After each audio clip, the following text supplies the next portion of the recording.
Well, hello everyone, Texie88 here and welcome to another retro gaming review.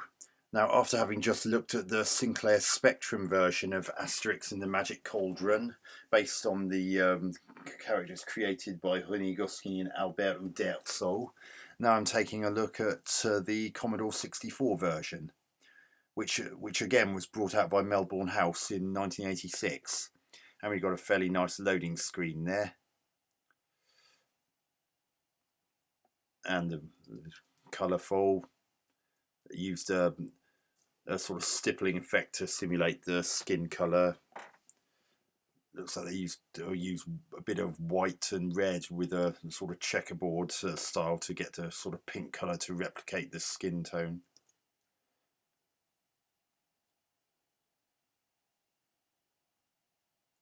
Let's get on with the game.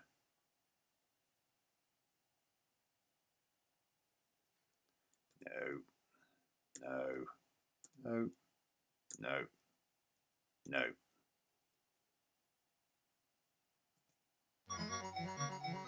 Oh, we got music in this.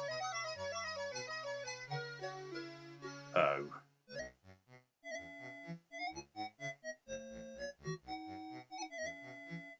Well, these graphics looking. I was initially impressed, particularly when those trees came up, and then the sprites look incredibly blocky. I mean, and Obelix is the wrong colour there. This isn't looking good already. I really hope the rest.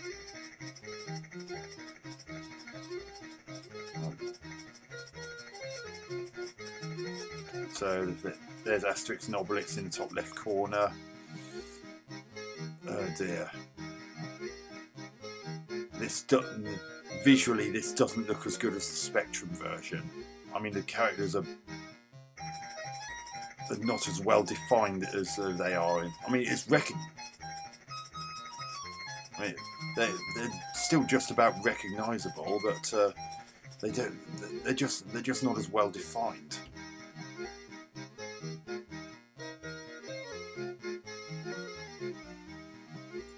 There's Getafix. You didn't see him in the Spectrum.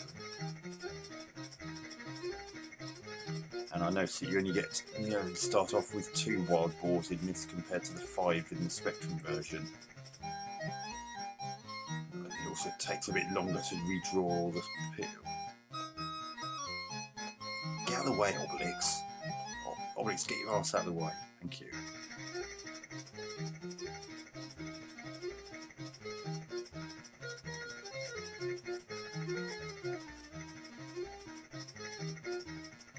So as in the Spectrum version, the Obelix has destroyed the Cauldron, so Getafix, the village druid, can't make any more of the magic potion that gives everyone superhuman strength to help fend off attacks from Julius Caesar's Roman Empire.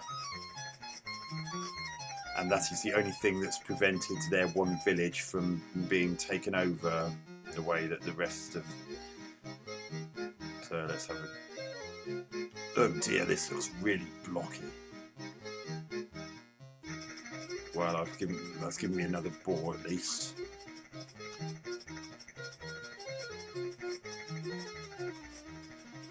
Oh god, it takes so long to draw the... It's good that you see other villagers in this version.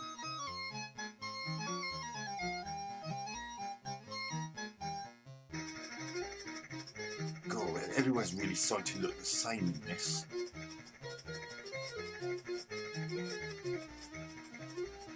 Yeah, it all seems to be repeating itself everywhere. Just get out of the way.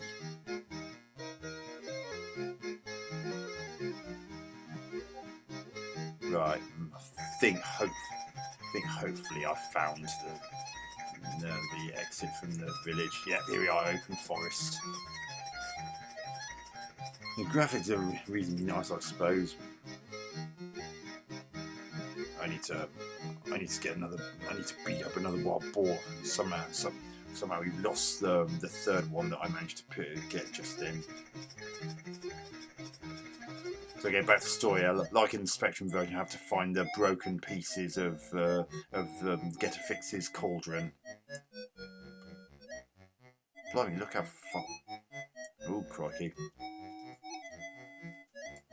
Oh, God, look at it. Oh, he duffed me up and I've lost a life. I can't see what's going on. The bloody trees are in the way. Bloody hell, these... I can't move, I'm stuck.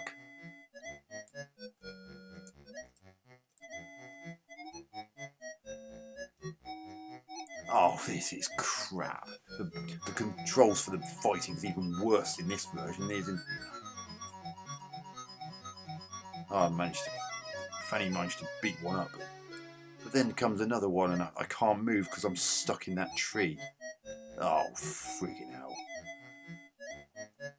I can't move. I'm stuck in the bloody tree. So I may as well just let this guy duff me up because I can't do anything because I can't move. I'm stuck. Let's try that again.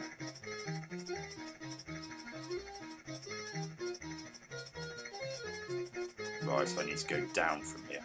Why is Obelix that colour? His trousers are supposed to be white and blue, not purple and black.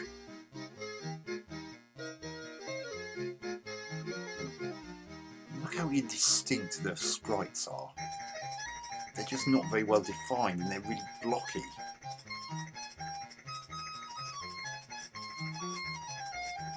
I better duff up this wild boar, I suppose.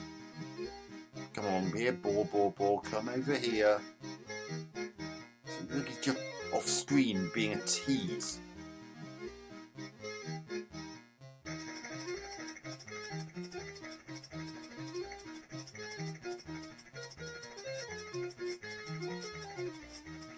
God, it doesn't have to take a long time to draw the screens.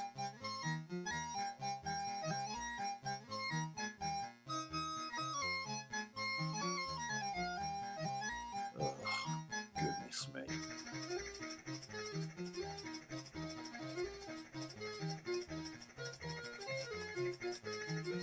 Now, why is everything so fast? I mean, it's like all the characters are on warp speed or something.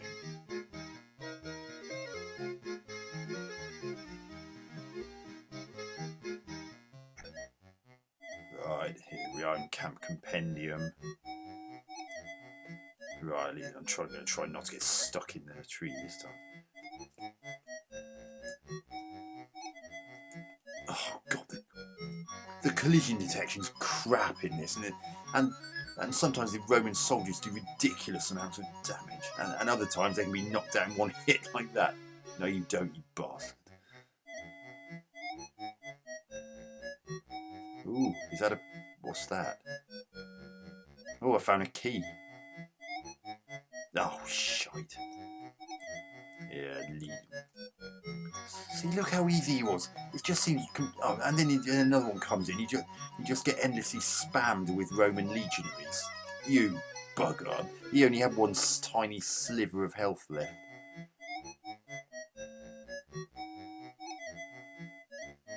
Oh, God. It put me right next to a legionary. Bye-bye. And then another one will come out. What's the bet? Oh, both died. Oh, see, look how fast they're going. You can't outrun them. Oh, it's the combat in this is really inconsistent. Oh God, bugger off! Oh God, you bastard! Oh, sod off! See, I managed to defeat that one with just 2 punches. It's just completely... Oh, you... Everywhere just loops and looks the same.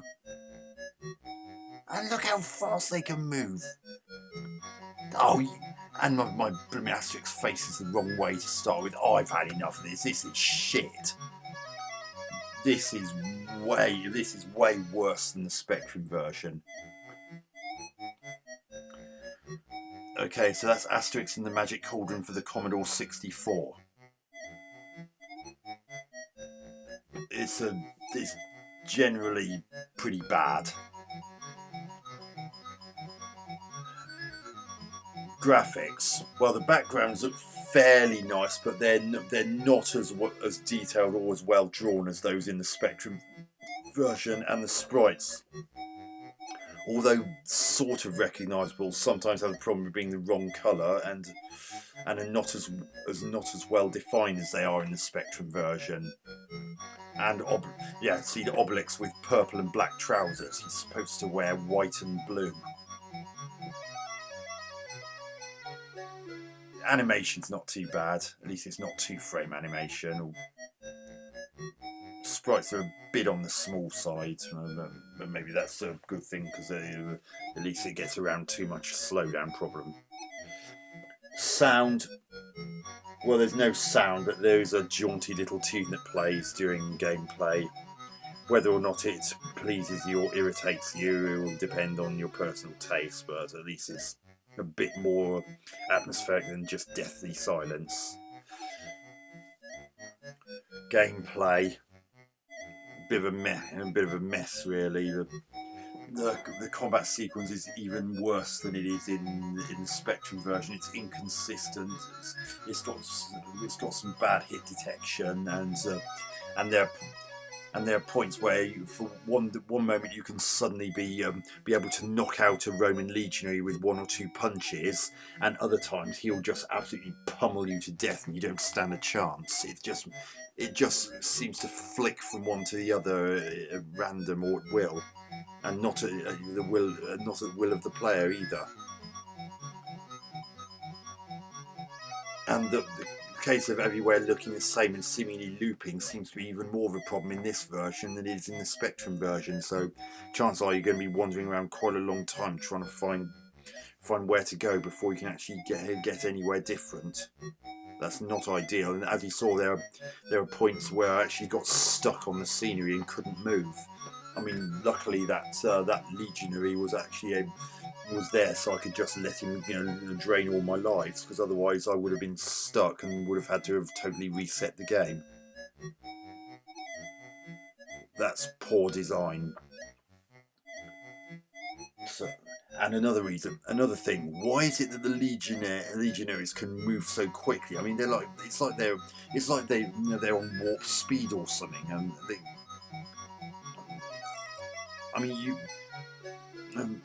you just can't outrun them because they're so fast. And more often than not, when you beat up a legionary, another one spawns to replace him almost instantly. And so you could end up having to beat up goodness knows how many before you can actually get off the screen because you can't outrun them.